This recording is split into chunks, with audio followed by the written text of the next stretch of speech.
कथा के अनुसार एक बार भगवान शंकर और माता पार्वती नर्मदा नदी के निकट बैठे हुए थे। वहाँ देवी पार्वती ने भगवान भोलेनाथ से समय व्यतीत करने के लिए चौपड़ खेलने को कहा। भगवान शंकर चौपड़ खेलने के लिए तो तैयार हो गए, परंतु इस खेल में हार जीत का फैसला कौन करेगा, इसका प्रश्न उठा। इसके जवाब में भगवान भोलेनाथ ने कुछ तिनके एकत्रित कर उनका पुतला बना दिया।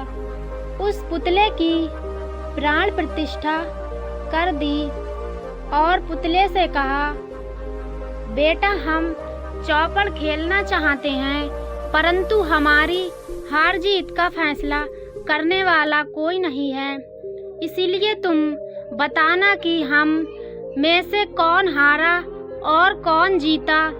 यह कहने के बाद चौपड़ का खेल शुरू हो गया। खेल 3 बार खेला गया और संयोग से तीनों बार पार्वती जी जीत गईं। खेल के समाप्त होने पर बालक से हार जीत का फैसला करने के लिए कहा गया, तो बालक ने महादेव को विजयी बताया। यह सुनकर माता पार्वती क्रोधित हो गईं और उन्होंने क्रोध में आकर बालक को लंगड़ा होने व कीचड़ में पड़े रहने का श्राप दे दिया। बालक ने माता से माफ़ी मांगी और कहा, मुझसे अज्ञानतावश ऐसा हुआ, मैंने किसी दृश्य में ऐसा नहीं किया। बालक के क्षमा मांगने पर माता ने कहा कि यहाँ गणेश पूजन के लिए नाग कन्याएं आएंगी। इसके कहे अनुसार तुम गणेश व्रत करो, ऐसा करने से तुम मुझे प्राप्त करोगे। यह कहकर माता भगवान शिव के साथ कैलाश पर्वत चली गई। ठीक 1 वर्ष बाद उस स्थान पर नाग कन्याएं आईं। नाग कन्याओं से श्री गणेश के व्रत की विधि मालूम करने पर उस बालक ने 21 दिन लगातार गणेश जी का व्रत किया। इसकी श्रद्धा देखकर गणेश जी प्रसन्न हो गए और श्री गणेश ने बालक को मनोवांछित फल मांगने के लिए कहा।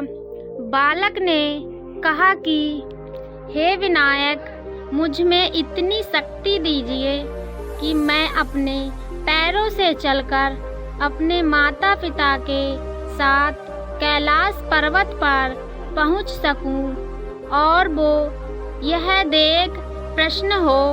बालक को यह वरदान दे। गणेश अंतर्धान हो गए। बालक इसके बाद कैलाश पर्वत पर पहुंच गया।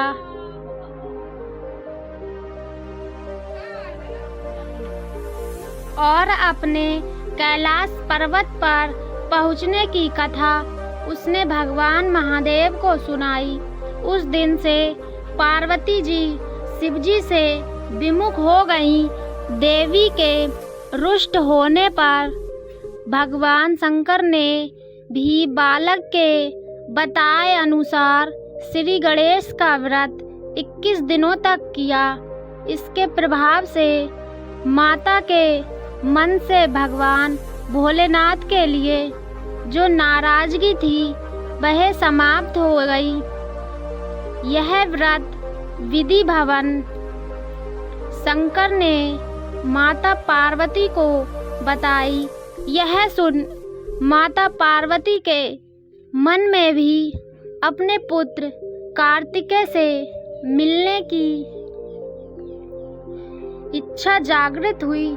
माता ने भी 21 दिन तक श्री गणेश व्रत किया और दुर्वा पुष्प और लड्डुओं से श्री गणेश जी का पूजन किया। व्रत के 21वें दिन कार्तिकेय स्वयं पार्वती जी से आ मिले। उस दिन से श्री गणेश चतुर्थी का व्रत मनोकामना पूरी करने वाला व्रत माना जाता है।